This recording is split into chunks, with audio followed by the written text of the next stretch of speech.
acaba de cumplirse otro aniversario más, el pasado 1 de julio de 2021, de lo que se ha apodado en Major League Baseball el Día de Bobby Bonilla.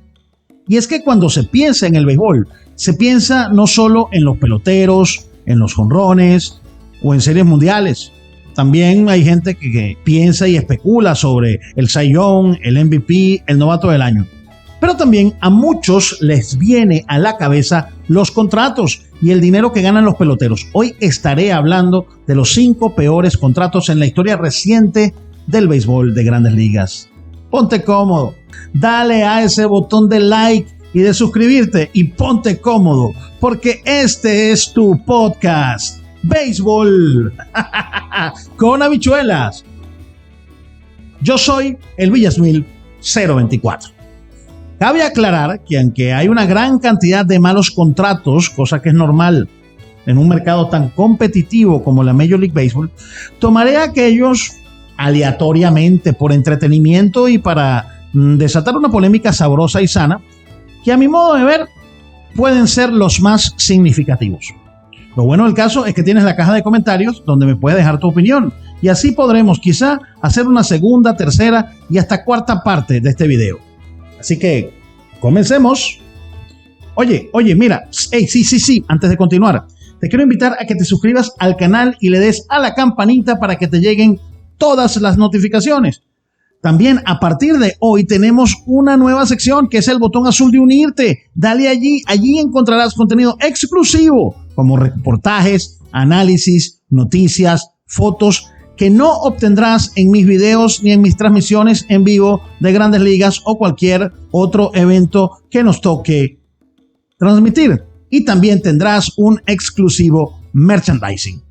Después de este recordatorio, comencemos. Contrato número 5. Rusney Castillo. Sí, la firma de este cubano es un caso muy peculiar. No, por el contrato que tengo ahora que estoy en una situación ya incómoda, no le he dado mucho cabezazo porque no, me gusta jugar pelota y es lo que estoy tratando de hacer. Ahora actualmente estoy en ligas menores y gracias a Dios me ha ido muy bien en ligas menores ahí. Y nada, ya seguir trabajando que llegará el momento de que Rusney Castillo va a estar en Grandes Ligas, pero no es por problema de rendimiento ni nada.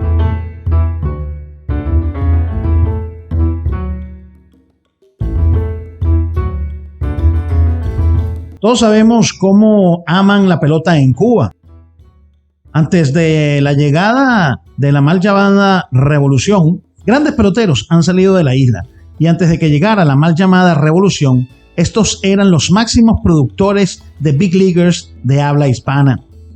En Cuba llegaron a tener un equipo AAA en la ya desaparecida International League. Fue la sucursal de los Rojos de Cincinnati entre 1954 y 1960. Y nos referimos al famoso equipo, los Havana Sugar Kings. Pero bueno, dejemos la perorata, al grano. ¿Quién fue Rusney Castillo? Fue firmado por los Medias Rojas de Boston el 23 de agosto de 2014 con bombos y platillos. Una rúbrica que costó $72.5 millones por 7 temporadas. Con la capacidad de jugar en la segunda base en los Jardines, este bateador derecho parecía una buena adición para la tropa de Nueva Inglaterra. Mas no fue así. Castillo apenas jugó 3 temporadas en las mayores y el saldo total de su actuación fueron 99 juegos.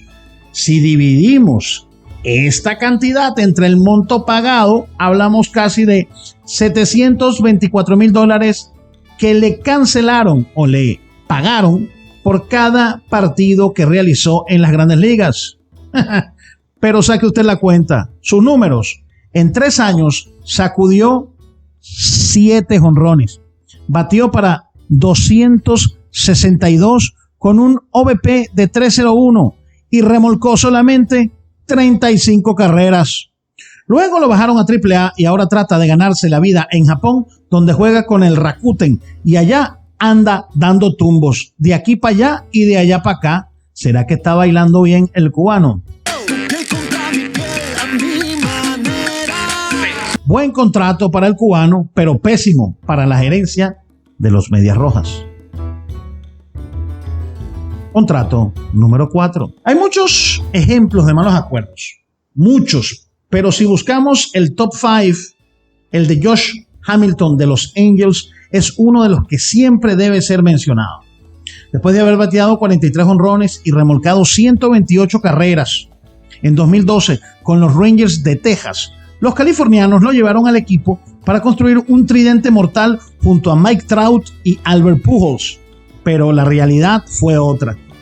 Hamilton en los Celestiales no pudo hacer absolutamente nada. Le dieron un contrato por 5 temporadas y $125 millones el 15 de diciembre de 2012. Al día siguiente fue presentado con paltó y corbata, con saco y chaleco. En su año de estreno, en ese entonces dirigidos por Mike Scioscia, batió solamente 250 de promedio, con 307 de OVP y 432 de slugging.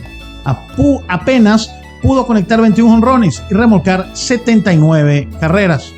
De allí en adelante, las lesiones y las drogas comenzaron a hacer mella en un pelotero que en 2010 había sido el jugador más valioso de la Liga Americana.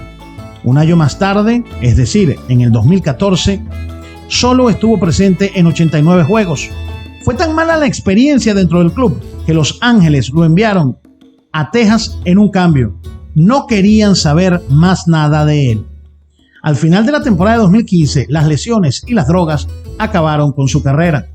Terminó de cobrar lo que restaba del acuerdo acostado cómodamente en la cama de su casa.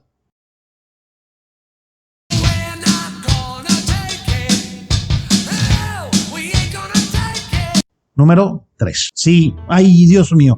Antes de que me vayas a matar, si estás aquí en YouTube, por favor, dale a la campanita y sígueme en mis redes sociales y suscríbete, por favor, para que nosotros sigamos con la fiebre más sabrosa, la fiebre del béisbol. Ay, el número 3. Muchos de ustedes me van a matar y a caer encima porque voy a hablar de un ídolo. Se trata de Albert Pujols, quien ahora es parte de los Dodgers de Los Ángeles. Objetivamente hablando, este ha sido el peor contrato junto al de Hamilton que ha podido firmar la organización de Los Ángeles en su historia reciente.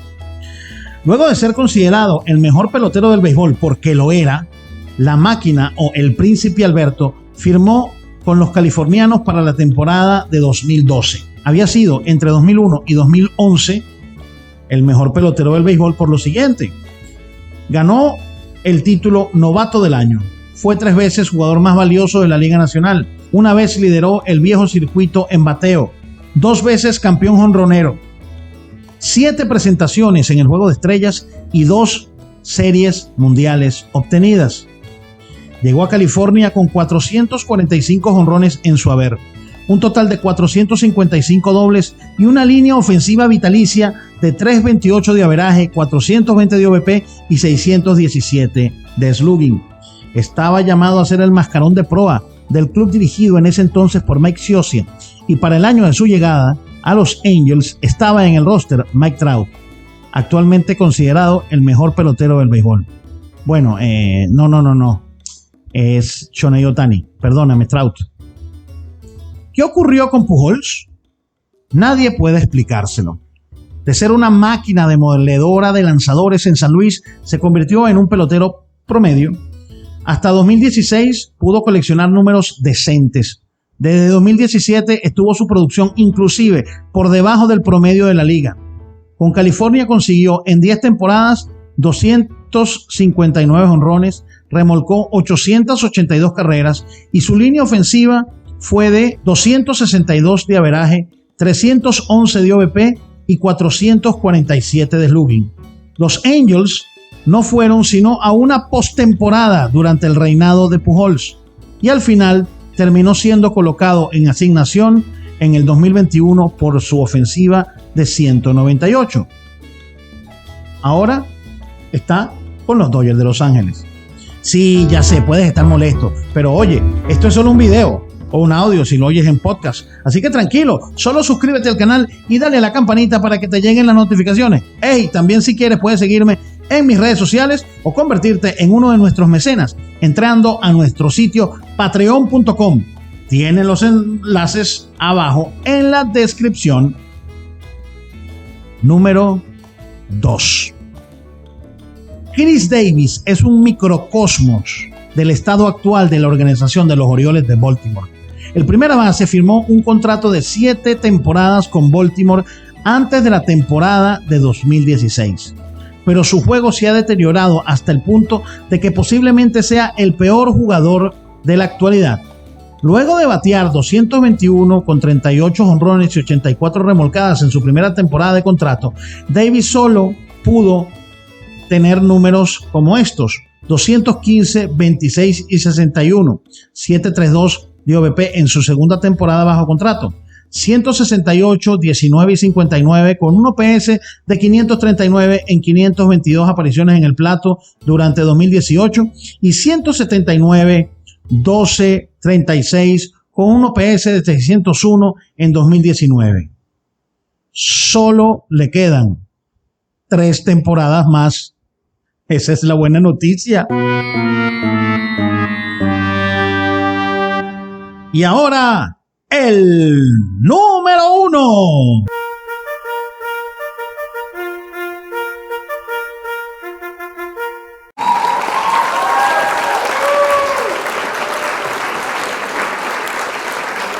Este será forever and ever, per secula seculorum. Nada ni nadie podrá superarlo. Por más que quiera, no habrá alguien tan torpe como los Wilpon para hacer lo que hicieron con Bobby Bonilla.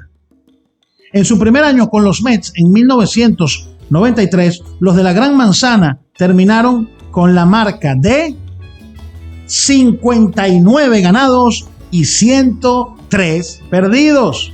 Eso sin contar todas las desgracias y malacrianzas que tuvo en el clubhouse Bobby Bonilla.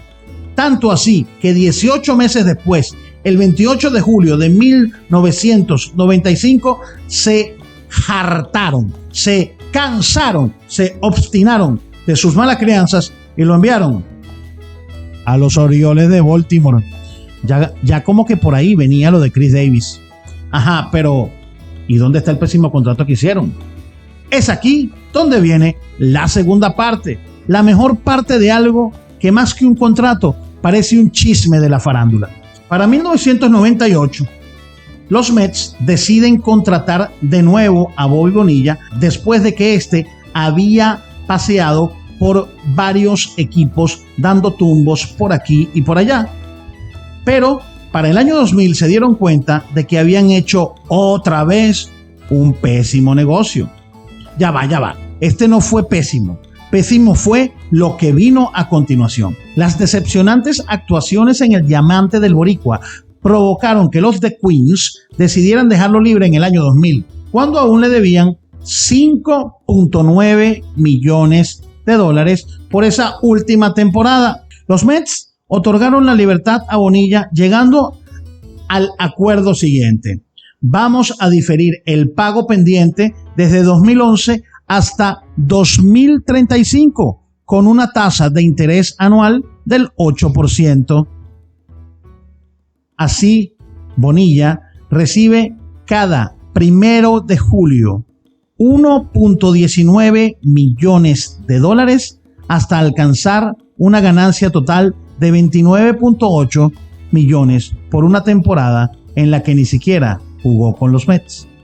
Es decir, desde el 1 de julio de 2011, este exjugador de 57 años de edad, que se retiró en 2001 cuando era miembro de los Cardenales de San Luis, cobra $1.193.248 millones con los Mets, con los que dejó de jugar en 1999. Y lo seguirá cobrando hasta el 2035. Como puedes ver, este es, sin duda, ha sido y será por siempre el peor contrato en la historia de cualquier deporte. Y todo porque los Wilpons, que ya vendieron el equipo, cayeron en las redes del estafador Bernie Madoff. Hey, pero ese tema es para un próximo video. Por lo pronto te pido que te suscribas al canal, compartas el video, vayas a patreon.com para apoyar a mi canal y me sigas en las redes sociales. Listo, se acabó el juego. Y espero que hayas disfrutado tu buen plato de béisbol con habichuelas.